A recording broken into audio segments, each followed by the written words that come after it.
2020 is the only year I think you would watch a YouTuber and a former NBA All-Star going after each other in a boxing ring, no? Yeah, I mean, it is. This is a kind of a great encapsulation of what 2020 has been. It's just the complete. It is so far beyond what you would ever expect, and now you've just come to like accept it as the norm. Yeah. It really is something. It is, and just to break it down for you guys, just so you know exact, if you didn't get to watch the fight, if you didn't buy the pay-per-view, don't worry, we got you covered. We took care of that for you. So just to break it down quickly, the fight only lasted 1.5 rounds, but into the second round. The first round got off to a fast start. Both guys came out, guns blazing. They were ready to go. They were roaring. Jake Paul put Nate Robinson on the mat twice, knocked him down, and one of them, Nate Robinson thought was an illegal shot. The referee went over to the video replay. They saw that it was a legal shot. He thought he got hit in the back of the head. It was completely legal. They said they deemed it a clean hit, and they both moved forward. Robinson got up both times off the mat, but he was laboring a bit. I think he had gotten hit by something he wasn't expecting. Then comes round two, and Jake Paul knocked Nate Robinson down to the mat yet again. He stayed down for a while, was able to get back up before the count, and then he received immediate medical attention. So I think Jake Paul here knew that he had Nate Robinson on the ropes, if you will. And then all of a sudden, Jake Paul just hit him with a few more shots, and then he hit him one more time in the face, and you get that infamous shot I'm sure most of you have seen by now. Nate Robinson falling face first onto the mat and just going lights out, cold knockout. He is done. The match is over. Jake Paul wins his second boxing match and second win by knockout. Not for obviously we're talking about a YouTube star versus a former NBA All-Star, but right here it was an interesting boxing match to take a look at because Jake Paul, for somebody who's not known for boxing, looks pretty polished in the ring.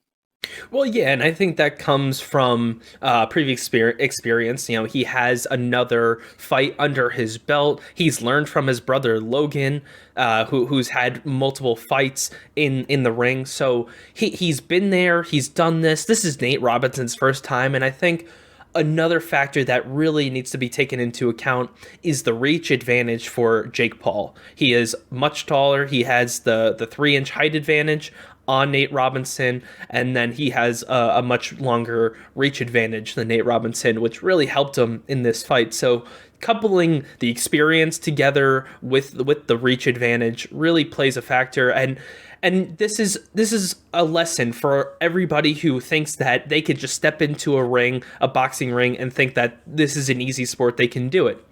Nate Robinson is a professional athlete, and he just got his ass whooped by a YouTuber. And this is you gotta be humble when you get into the sport, otherwise you're going to be humbled, and that's exactly what Nate Robinson was. And now now he's kind of tainted his reputation. You used to look at Nate Robinson and think of him jumping and dunking over Dwight Howard in the dunk competition. Now you're going to think of him getting knocked out and landing face first on the mat. I mean, it's kind of fitting, right, that he lost so blatantly and so terribly while wearing Knicks colors. I think that is the only silver lining to this whole matchup, is that he was, donning that gaudy orange and blue, and all of a sudden he's face first on the canvas, and Jake Paul's celebrating around him. I think that was the perfect snapshot that I needed to send to all my Knicks fans friends and say, if you thought the future looked bright, Nate Robinson definitely left a bad taste in your mouth. But to your point, you said that not everybody can do this, right? Not everybody is a professional. Not everybody even professional athletes, they are not meant to box. Well, apparently not everybody feels that way, because Minnesota Timberwolves forward Evan Turner tweeted out after the fight that he wants to fight Jake Paul in the boxing ring. He wants to be the next matchup Now, it's probably a little far-fetched, seeing as though he's still an active player in the NBA. Yeah. He has zero boxing experience whatsoever. But it would be very interesting because you talked about the height advantage and the reach advantage for Jake Paul. Jake Paul is 6'1", had a decent reach advantage, arm reach, or just an arm reach in general, right? Yep. Evan Turner is 6'6" and weighs 220. Yep. I think that would be quite like you went from Nate Robinson, who's 5'9", to Evan Turner, who's 6'6", and Jake Paul's somewhere in the middle there. I don't know if Jake Paul would even want to consider that fight, knowing that he's going to go in at a disadvantage. Absolutely not. Jake Paul will never accept this fight. I mean, this is why you have weight classes, right? Jake Paul is not going to become a heavyweight out of nowhere, and I don't expect Evan Turner, who's in the middle of his career, to just drop 40 pounds to make Jake Paul's weight class. It's just that's not how this is going to work. So this fight obviously could never happen. And you know what? If more celebrities and athletes in other sports want to get into boxing, then do it at your own risk. You now know full well what you're getting into. Looking at Logan Paul, KSI, Jake Paul, Nate Robinson, all these guys who have done it, and you'll know that you're gonna have to put in the work. Otherwise, you're gonna pay the price. I just don't. It's entertaining, don't get me wrong, but is it really worth it? Like, what are you really benefiting from this? What are you really getting from it? No, for sure. And I think Evan Turner, he might have just been tweeting. He might have been feeling himself. Maybe he reached the end of the bottle and he was ready to go after it right then and there. But the fact remains that I doubt this happens. I do want to point out, though, that Jake Paul called out two people after the fight, saying those are the people that he wants to fight. First, he called out Conor McGregor, wanting him in a boxing match, which would be very interesting to me, just for the sheer fact that we've seen Conor McGregor in a boxing match, and it looks terrible. So I wouldn't be opposed to seeing Jake Paul go after him. And then hold on. And the second person that he called out was Dylan Dennis, and the problem I have with Jake Paul is that now he's starting to feel himself. He is a 22-year-old kid trying to face off against some of the world's best fighters. I think this would be very interesting. I might want to see the McGregor. I think the McGregor Jake Paul matchup has much more name value to it than Dylan Dennis does. But would you want to see either one of these? Absolutely not. That's a slap in the face for Conor McGregor. He has his eyes on Manny Pacquiao. I don't think he's gonna want to drop that low and fight Jake Paul, especially if he's not fighting for at least $100 million. So I don't think Senator Pacquiao's coming out of retirement anytime soon. Hey, it looks like that fight might happen in the future, but there is absolutely no way Conor McGregor is stepping in the boxing ring unless it's against Pacquiao or Mayweather again.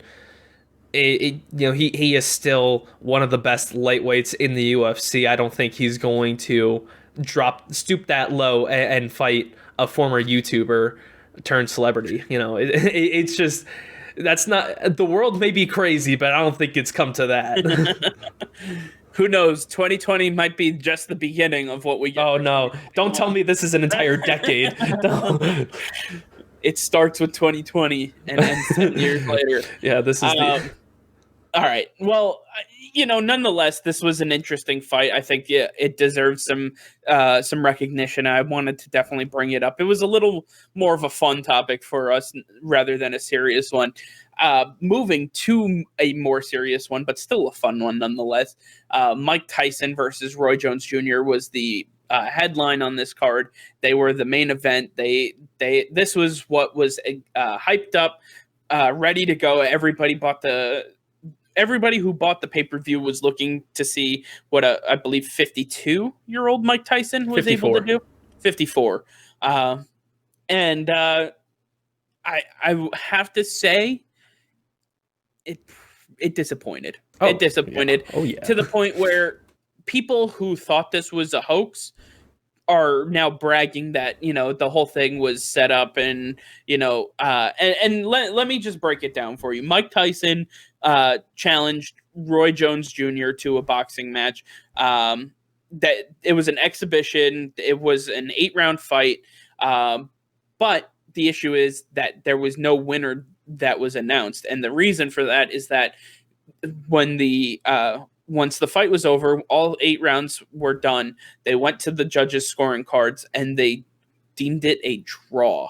Now, I think that is one of the most humiliating things for the sport of boxing, just for the simple fact that there's no rematch here. This is not something that's going to affect either one's legacy. This is not going to do anything for either of them. And to deem it a draw was just a slap in the face to anybody who bought this pay-per-view. Oh, it absolutely was. And to think that most people who are watching this fight never saw Mike Tyson. That's the one thing. People always talk about Mike Tyson and Roy Jones Jr. and all the things they did in their prime. And you were hoping to get a glimpse of that. And you got absolutely none of it.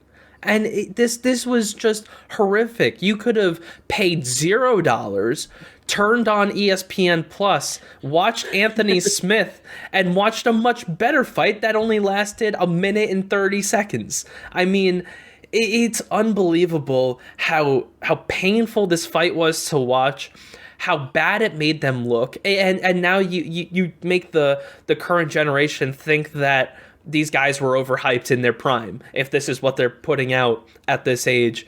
You know, they put out those hype videos of them working out. They looked great. People were saying they looked like themselves in their heyday. And then you come to the fight night and they just completely disappoint. They both fall on their face. It's such a dud. And there's even if they wanted a rematch, who's going to pay for it? Who wants to pay another $50 to watch these two fight again? You've seen it once, you've seen it twice. Like it doesn't. No one's going to want to see it. I don't think they're going to want to go through it.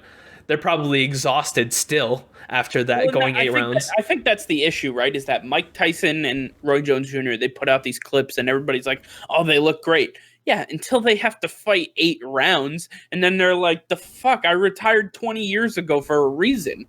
Like, get me the hell out of here. Yeah, I mean, who knows? Maybe they were just putting all their energy into those hype videos, and afterward they just took the rest of the day off. Let's just put in two minutes on the bag. Work your hardest, and then that's it. You can go home for the day. Throw it up for the gram and call it a day. Exactly. Yeah. Yeah. Let's try to milk as much money as we can. Fair. This is what confuses me the most, and I'm just going to go through some of the numbers with you guys. Just because it boggles my mind how we got to this point. But the way it went was that the last round was voted 9-10 for Tyson by 2 judges, and then 10-9 for Tyson. 9-10 for Jones in the final round, and then 10-9 for Tyson by 1 judge. And then the breakdown was 76-76 by Chad Dawson, 79-73 by Christy Martin, and 76-80 by Vinny Pazinza. So, I mean, again, these judges, I don't understand exactly what they were looking for here, but there's not going to be a legacy fight. There's not going to be something that happens post this fight, this exhibition, to say, let's do it again. Let's go round 2. I just don't expect this to happen. On top of the fact that we look at some of the numbers for each fighter. Let's take a look at Mike Tyson. He threw 193 total punches and landed 67, which is 35%. He threw 56 jabs, landed 10. And threw 137 power punches and landed 57.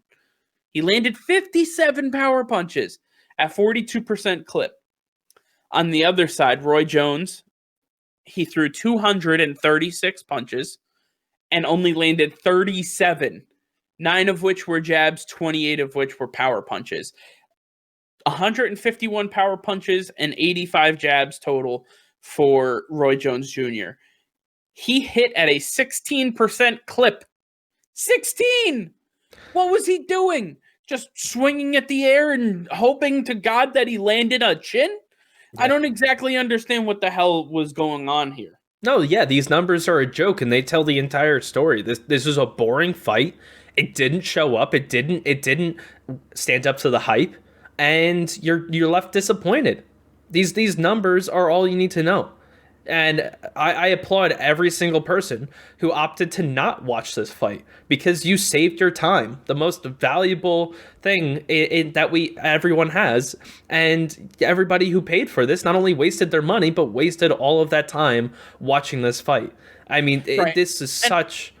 And I understand it was for charity. I understand that this was about more than just the fight.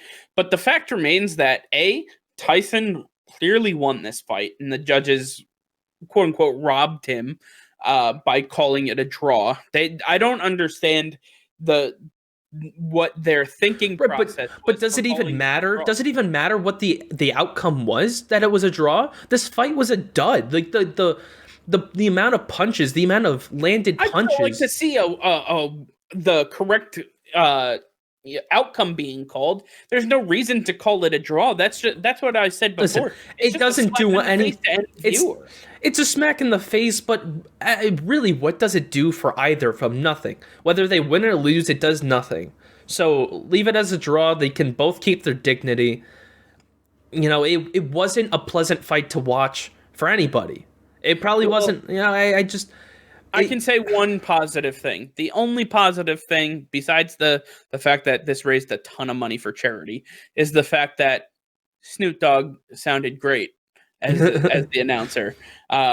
He is one of those guys that can just step in and do whatever he wants anytime he wants, and I like him ringside. I feel like he should do that more often. And it sounds like, according to Mike Tyson, that him and Snoop may have had a little party beforehand, smoking a little bit and getting a little loose before the fight. So maybe that's another reason why Mike Tyson's numbers are a little down. Man, his numbers were down because he was high.